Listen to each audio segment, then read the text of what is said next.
Welcome to the Bloom Where You're Planted podcast from Never Too Late Cafe. I'm your host, Laura Womack.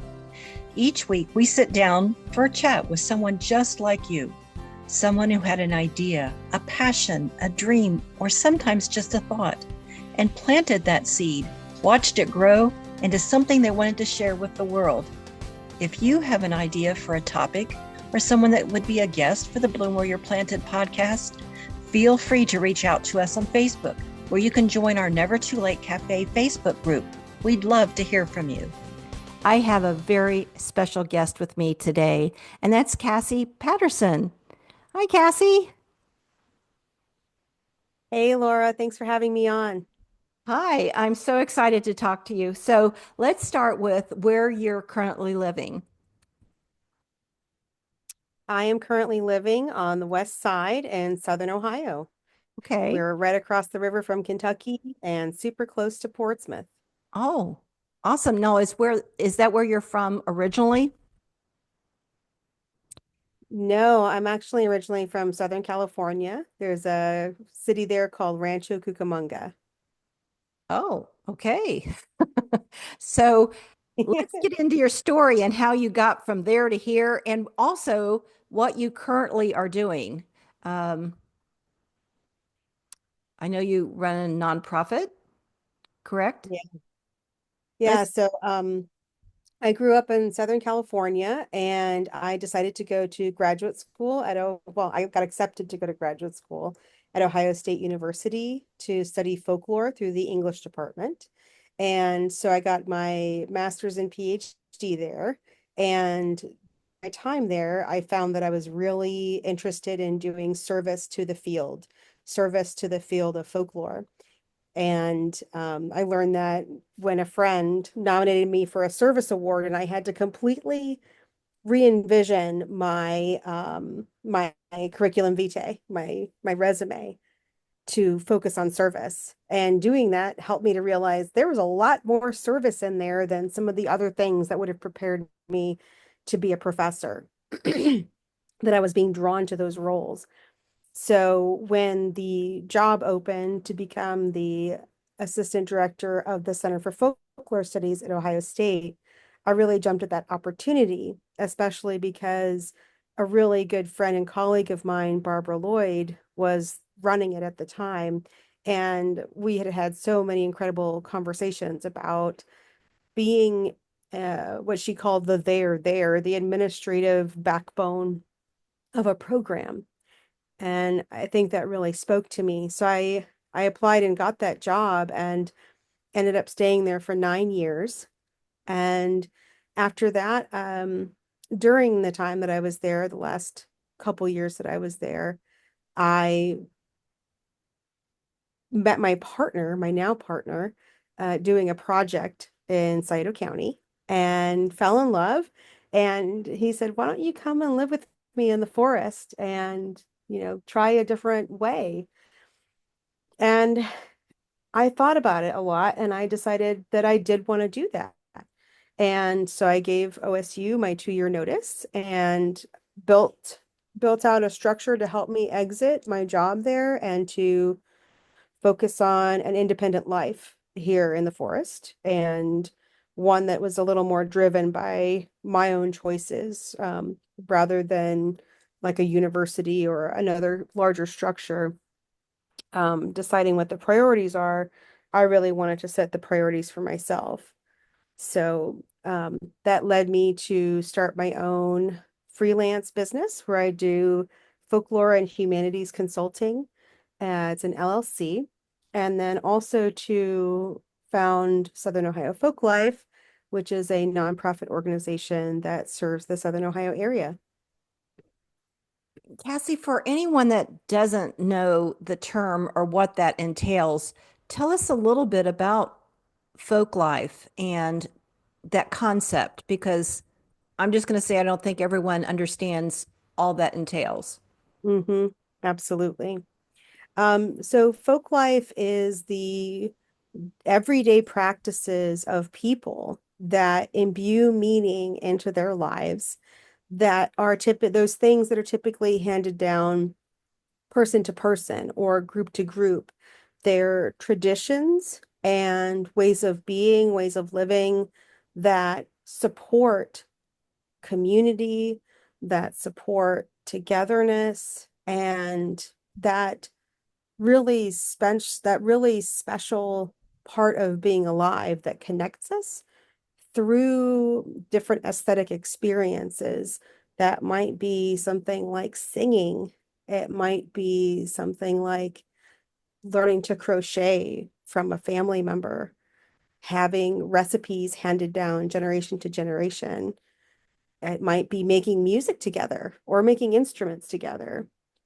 It could be storytelling, and it could be acts of resistance and community building and making.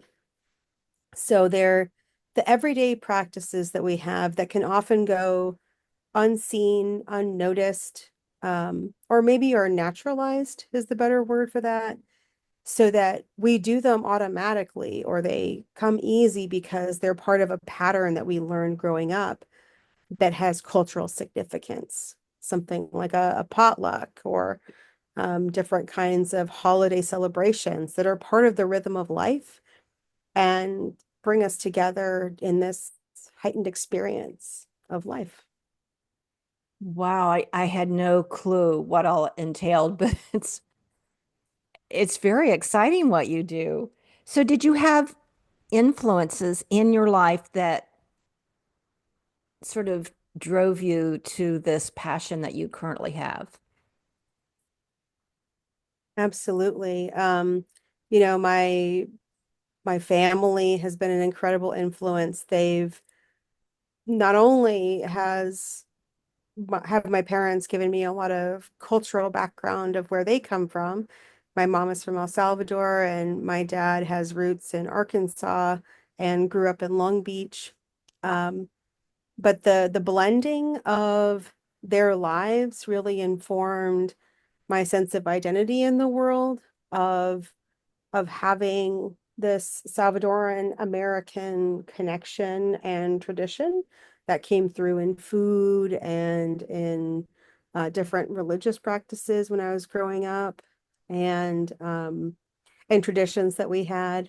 We just had Easter, and it reminded me of the confetti eggs that my mom helped us to make when we were kids. And I recently saw them at Walmart. I've never seen them sold commercially. Oh, But yeah, it's really interesting how that came around. especially Um, Walmart. but say what now? Walmart, you'd think it would be like a mom and pop sort of smaller store, and they started doing that. But Walmart, that's awesome. Yeah. No, they had a bunch of them. I thought about getting them and I might next year. It actually inspired me to make our own next year and to plan for that with all the kids in the family. I think they'd really get a kick out of it. And we could talk about the Salvadoran tradition of doing this as part of that, homemade experience too. But so my parents were really important for helping me to think about the ways that we can have multiple cultures represented in our families and how we can embrace them all together. How do you make that work? How do you navigate difference within family and friend structures and community structures? It's not always easy and it's not always pretty. Um, but it is part of what keeps us together. Um, and I would also say that my professors and teachers throughout my life, my mentors, have been such incredible guiding lights for me.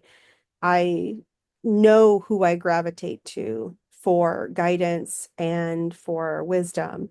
And having those people in my life and having these mutual relationships that are both peer and mentor happening at the same time really have elevated me to they help me to think about how to be my best self, not how to be like them necessarily, although emulation is sometimes a part of that, but to help me to find what is my best part of myself that I can bring to this. What do I have in me that maybe I haven't even recognized yet, that I haven't tapped into yet, that they can help me connect to because they believe in me so much that it's there.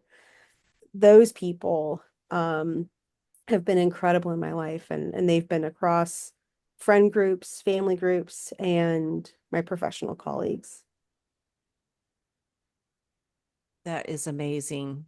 You know, to have had that in your life, and it just makes me think of how lacking so many people in society just don't have that. So, um,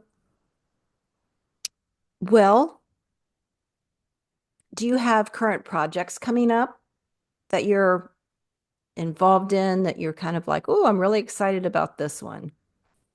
Absolutely. I'm a part of a group in the community in Southern Ohio called Juntos, which means together in Spanish. And it's a group uh, of people who are interested in supporting Latina life in our community.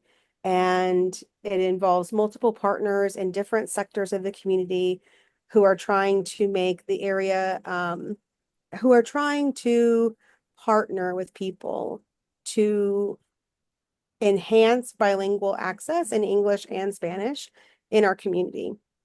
So we're encouraging folks to respond to our Latina population by making sure content is available in Spanish, and that there are opportunities for people within the Latina community to be leaders and contributors in many different areas of life, many different areas of career spaces and civic spaces and cultural spaces to really encourage cultural representation of our full community, which includes long-term residents and newcomers. It includes people of all races and genders, sexual orientation, and ethnicities, countries of origin, and documentation status. It includes everybody, and we want everybody to be seen. And our particular focus is on the Latina community. And I'm also a really proud member of the 14th Street Community Center, which is a long-standing institution in our area that has done mutual aid, community building, and just a lot of heart work for over around 100 years in our community. And I really believe in the work that we're doing there, and we've been hosting bingo nights to be able to support the financial needs of the center, and also to get more folks involved in the work and get behind what we're doing.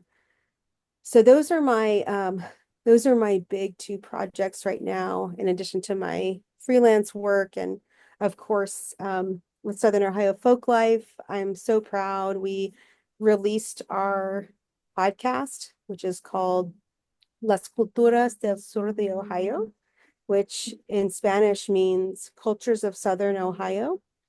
And the podcast has 3 episodes. They're bilingual. There's some of them are in English and some of them are in Spanish.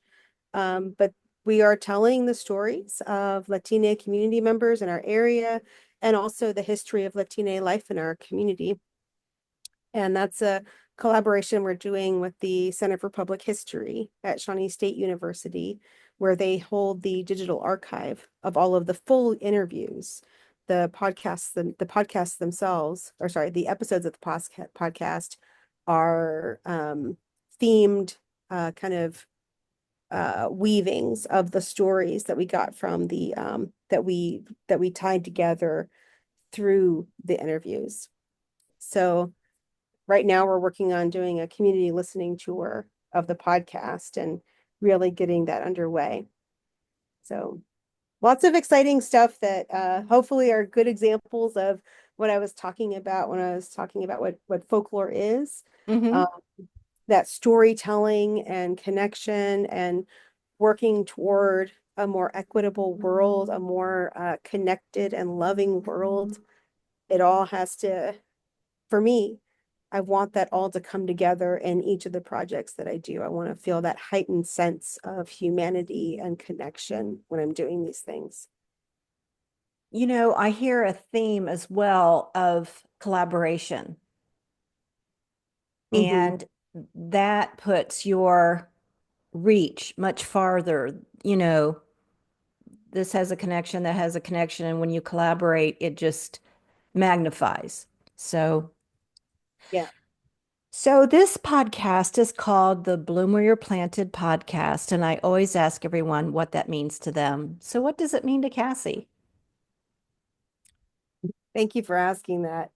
I took some time this afternoon. I was trying to get the ground ready for tomato planting. So it's a really good time to think about blooming and being planted. And I drew a little flower. I was hoping it would be a peony, and I'm not sure if it came out quite right, but there's lots of layers. Um, but I thought about some different terms that I think about when I think about the word bloom. I think about an opening, a movement of becoming open. I think of thriving, something that is blooming has the nutrients it needs. It has the sunlight and the water and the conditions to be able to be open. Um, and it also means to me to express yourself, to be that original thing that exists, that is completely you, completely yourself, individual. And then when I thought about being planted, I thought that has to do with the terrain and being embedded within the soil.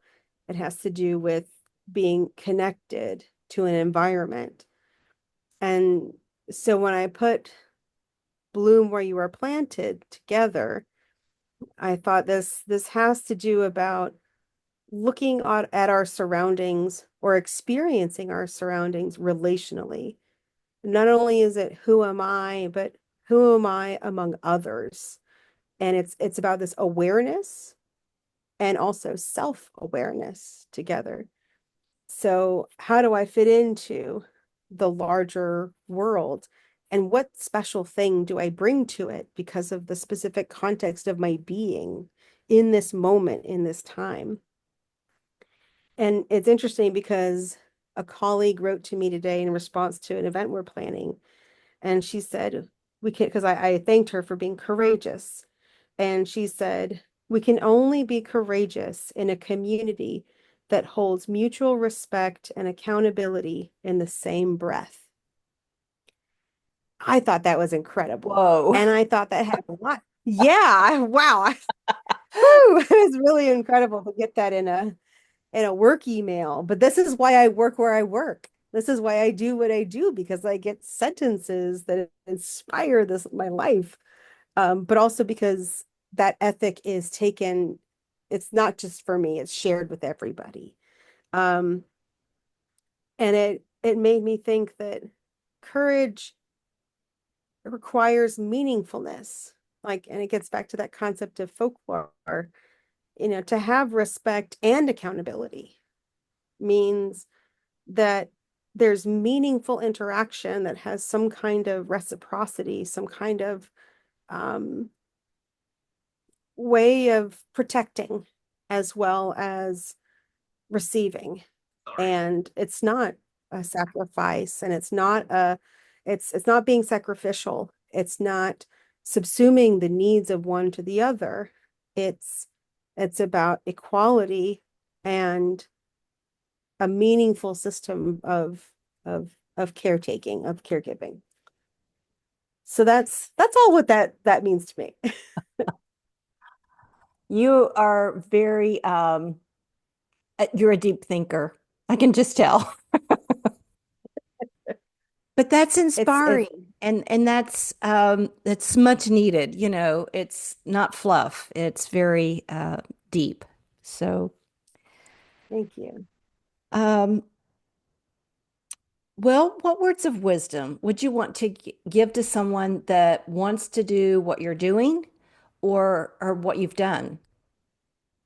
Yeah. So I thought about this one too, and this one's a little bit tougher because every circumstance is so specific and everyone's circumstances are unique, and it's hard to say what risks and rewards would come out of any one decision. Um, I personally left a really well-paying salaried job that I loved doing and at a respected institution in order to start and learn an entirely new way of living, to take what I knew and felt I could offer and to try to make a living off of it, um, on my own through my own management, rather than through an employer. Uh, yeah, instead of a university or a nonprofit, although I do run a nonprofit, but um, I wanted to be in charge of the kinds of projects I took on and why, because I really need to have an outlet for my passion. And my passion is to make a more just world, to contribute to a more just world with the things that I can do, and to share that with others who feel the same way. Um, so that passion is my driving force, but my skill is program management and program building.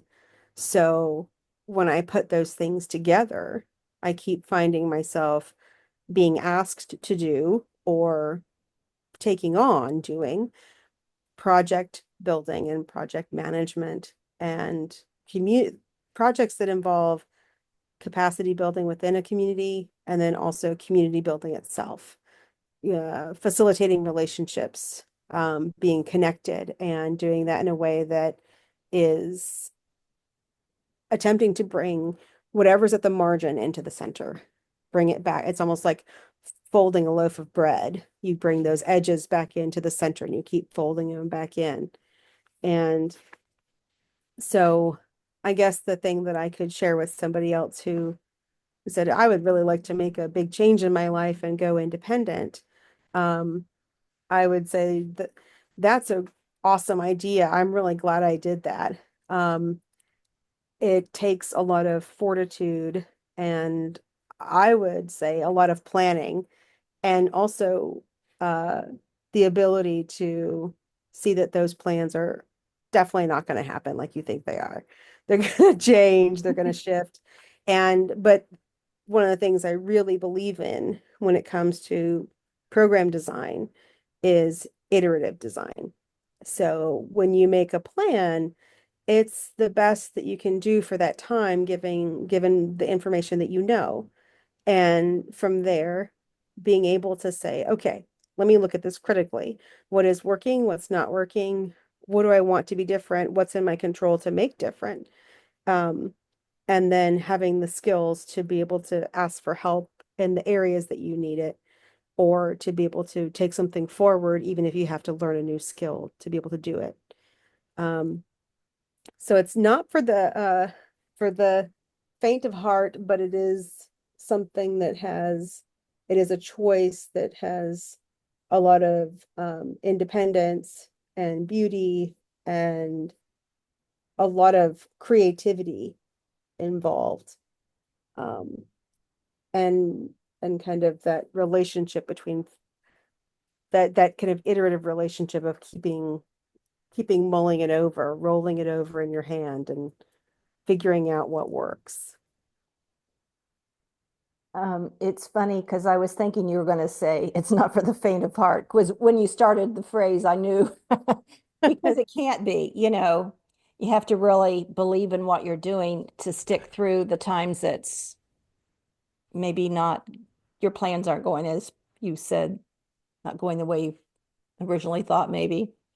Mhm. So, so we kind of talked a little bit about some projects coming up, but is there anything you want to share as far other things that's what's next for you?